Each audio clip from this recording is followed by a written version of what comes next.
of all, I'd like to say a lot of respect and congratulations to Georgia Tech. They played one heck of a football game. We knew going in this thing was going to be very tough. They were probably as hot as anybody, playing extremely well this time of year. And Paul and his group have done a tremendous job there. They got one heck of a team. They really did. It was a great football game. But you know something? We're a very good football team too. An extremely good football team. That's just the facts of it. You know, this program's not built on wins and losses. It's designed to create opportunities. Tonight was an opportunity to play in the third ACC championship in a row and to chase another national championship. Being in games like this is very significant. You know, we're starting to get used to those scenarios. And this group has done significant things as a whole. It's been amazing what this team has accomplished. And in a lot of ways, maybe more amazing than last year's team was dominating. This year's team, to me, the word's more amazing. It really is. The resiliency in which they have. They compete together. They excel together. They've had some struggles together. I think that's what makes them so tight. But they're a family. And as a coach, the goal is to build your organization into a group who genuinely cares about each other. If there's one thing about this team, and any team I've ever been around, it truly cares for each other. It loves, trusts, and believes in each other by how they practice, how they carry themselves off the field. When one guy is down, the others pick him up, and I'm not talking about on the field. On the field, there's no question. If we need to run it, we run it. If we pass it, we pass it. We need to play defense, special team, whatever, they do that. But off the field, they're there for each other. They genuinely care about each other. And everybody said, what's the secret? There's no secret. It's just a lot of hard work, a lot of blood, sweat, and tears, but there's a lot of caring that goes on. It's a family. This team is an elite team. It's 13-0. 13 wins, no losses. No matter what happens to it. And its resiliency to be unbroken is amazing to me, because you know, it takes everything, everybody's best shot, looks you in the eye and just keeps playing. Doesn't say anything, just keeps doing his job. And to me, as a coach, that's the greatest compliment. I'm blessed to be able to coach him, I'll say that. I really am. They teach me as much as I ever teach them.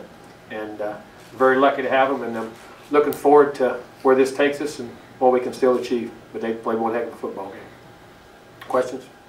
First question is to our left. Let us know who you are, who you're with, and let us get the mic to you. Andrea Adelson, ESPN.com. Jimbo, you guys win the ACC for a third straight year, 29 straight. How are you going to feel tomorrow when the playoff committee announces its selections and you most likely won't be #1? I ain't worried about being #1. We'll be in the playoff. So that's what matters. That's their, you know, that's an opinion. Ours are facts. Hey Jimbo, Chris Heidel from Chris Heidel for FM Radio. Question: how's it like tying the Canes? Like your 29 games in a row. You just tied Miami in 1990-92. What did you think for you guys for that? I didn't know that. I don't know who else has streaks or anything like that. But that was some of the great college football teams of all time, and you know, this is a heck of a football team. So hopefully we'll continue. It's a great honor to be in that circle. Y'all quiet. Yeah. Second row, then the front row. Coach, Bill Bender of Sporting News. Just talk a little bit about how every time Georgia Tech scored, you guys were able to score back and match, and it went back and forth until you guys finally got a couple. We did. We knew it was going to be that kind of game. We knew they got hot, so we just had to match. And see, to me, that's the thing about a great team. Right? If that's the kind of game we got to play, we'll do it. Last week we played a defensive game. The week before that it was a low-scoring game for possessions. And that's sometimes it's him throwing, sometimes it's him running, sometimes he didn't play and the defense gets a turnover versus Clemson. To me, after all that happened, that's not an accident. And it's just an amazing thing how these guys compete and what they have to do to be competitive and win. To our right. Front row. To our right. Jimbo, I'm just curious, you guys are undefeated, you likely don't have much to worry about in terms of the playoff, but how much time and thought have you put into the criteria that the committee listed and what you had to do to get there? You know, I haven't seen a criteria. I don't know what the criteria is. I mean, I don't know. You tell me. Anybody know? Front row. Brett Jensen, FoxSports.com. Jimbo, can you talk about the quarterback that you've got and what it says about him as a person and how he's able to shield all the stuff that goes around, like what happened this week, still come out on game day, have a big game like he did tonight? We've seen this from certain athletes, like Cam Newton was able to do that. What does it say about him mentally and all that stuff going on? He's elite, he's special, he's different than anybody I've ever been around. It's that simple. And he cares about his teammates, and you know, he can compartmentalize. When he has a job to do and people counting on him, that's what a man does. And when you know the truth and you know the facts, you can put your head on the pillow at night and go to sleep. And I'm blessed to be a part of his life. I know that. Jimbo, Danny Morales from theskyboat.com. Dalvin had a big game today. He's been doing that week after week lately. But what does that say about his ability? And when's the last time you had a true freshman that's been able to do these types of things? Last year.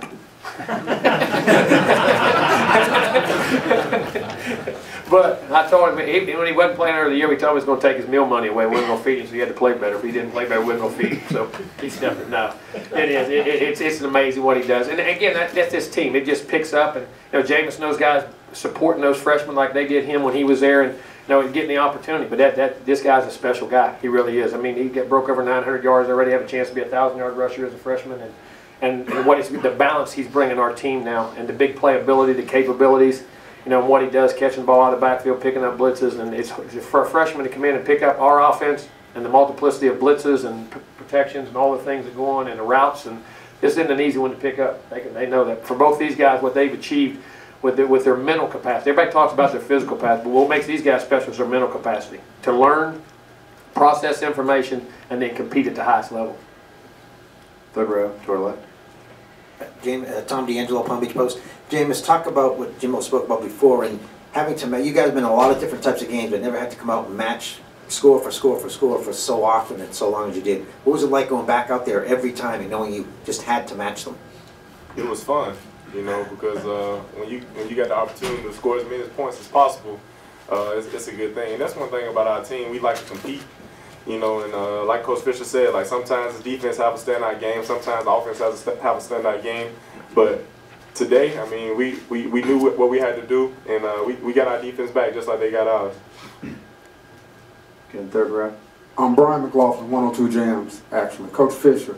There was one time when it was 4th and short, and Jameis looked like he might have wanted to go for it, and you said, Jameis, let me call the game. Could you just let us know what happened right there? Good. Oh, yeah. Well, because the competitive, which I did too, and I thought we wanted to have a touchdown, but getting up to 2 scores I thought was critical. If it would have been a 3-point game, I'd have went for it there. On that third when it got, and I'd have went for it earlier on the one we missed on the 3rd and 2 earlier, but it was 1.5 yards. It would have been 1 yard or less, I would have went for it there. The time we had to kick the field goal to make it 31-28. But that score being up 6 with 4 minutes to go, you couldn't, you know, I wanted to extremely bad, but to go up 2 scores there I thought was very critical, and our defense was starting to play better, so I thought we had to get up to 2 scores. He wants to score a touchdown every play.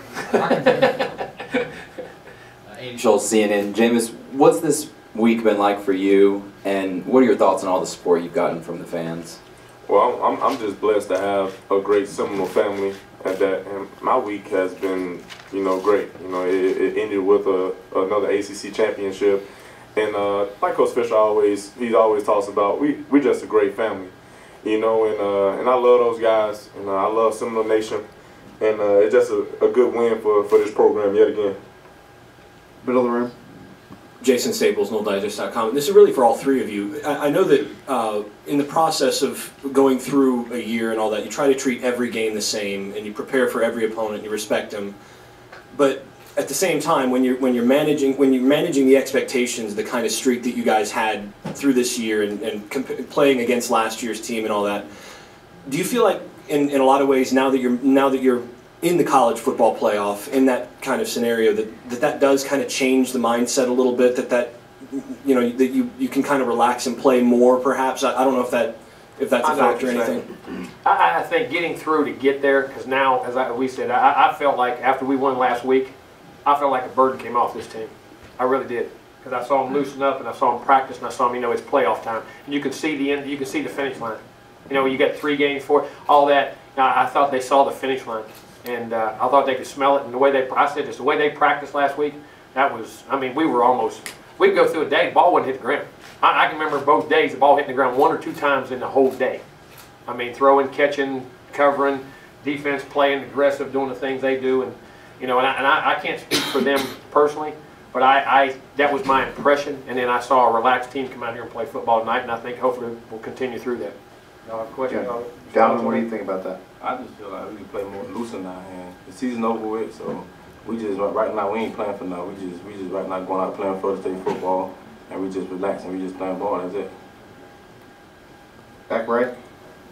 Colin Jackson, WCTI. Jameis, this question is for you. Last week you came off a week of rivalry against University of Florida where you threw 3 picks in the first quarter.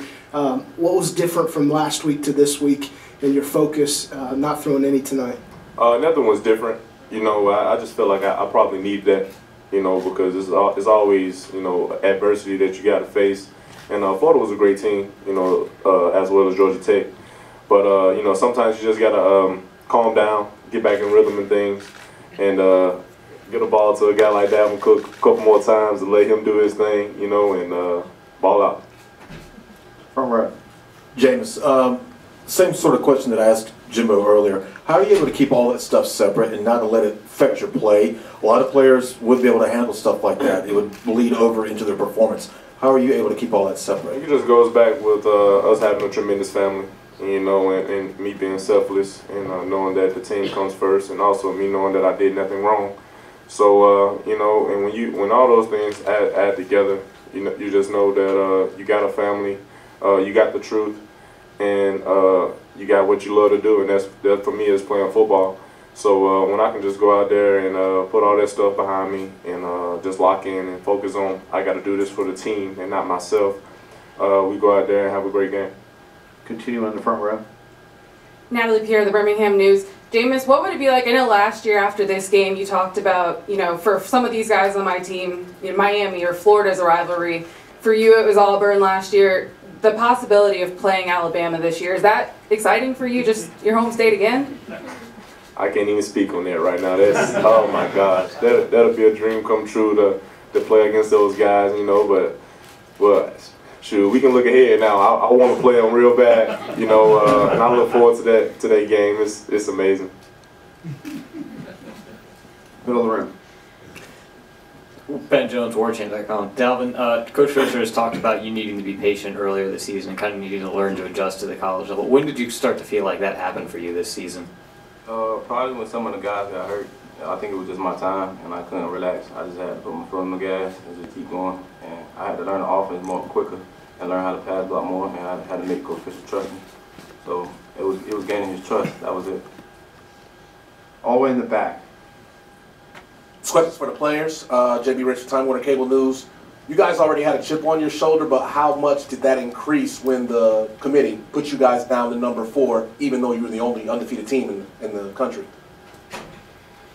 Well, I feel like as long as we get a shot to play in the playoffs, that'll be it. And, you know, we're going to go out there and give our best shot. And as long as we in, we'll play Florida State football. Jameis? Yeah, being number 4, like Coach Fisher said, that's an opinion, you know, so we can't control what other people think. You know, we just going to keep doing what we do, play Florida State football, and hopefully after the first round we can be at least one of the 2, you know. Front row. Jameis, obviously last year in the ACC championship game you played well, then the national championship, and now in this game, do you feel like you kind of play better and play up when you're playing in these high-pressure big games? Well, you know, I go do what Coach Fisher teach me to do. You know, we always prepare. I think we prepare better when it's playing against like playoff games or, you know, big time games, because, you know, we got a different attitude. You know, like Dalvin say, we got a burden off our shoulders, so we just relax and we out there playing. You know, we out there because we want to win a championship. Everyone wants to win a championship. 2 more questions. Front row. Jimbo, Bud Elliott, TomahawkNation.com. You're already a little bit banged up on defense coming to this game, then you lose Eddie Goldman and Ronald Darby early. How were you able to overcome those injuries with the young guys and slow Georgia Tech down? You know, a lot of depth, a lot of our coaches developing our young players. I say this all the time.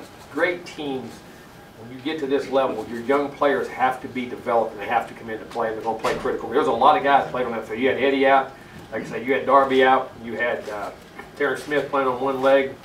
We were banged, bruised everywhere. You know, Matthew Thomas hurt his shoulder. You know, I mean, but there's the development of your young players, the depth and the way we practice. We give them a lot of reps. We do in camp, and we try. That's how we got, you know, Dalvin getting the quality reps. The way we practice on 2 different fields and getting them, you know, out there and let their talent come out. But it's critical that we get it developed. Our coaches are doing a good job, and there's a lot of young guys you can say on defense stepped out there and did a good job. Very proud of them. Last question. Jameis, you talked about, you know, you didn't do anything wrong. Do you feel like you're going to be clear and be able to play moving forward? I hope so. Okay, thank you.